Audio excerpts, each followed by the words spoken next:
Eder. Mac. Pallister.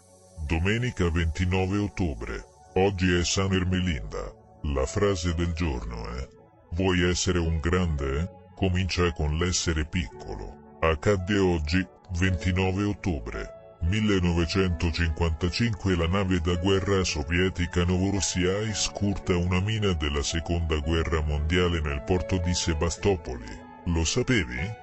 Jessica Fletcher è stata inserita nel Guinness World Record come investigatrice dilettante più efficace di tutti i tempi, avendo risolto casi di omicidio in 264 episodi televisivi e 4 film TV. Ha battuto persino Miss Marple, il personaggio di Agatha Christie, che però detiene il record come la più longeva delle detective sullo schermo dal 1956.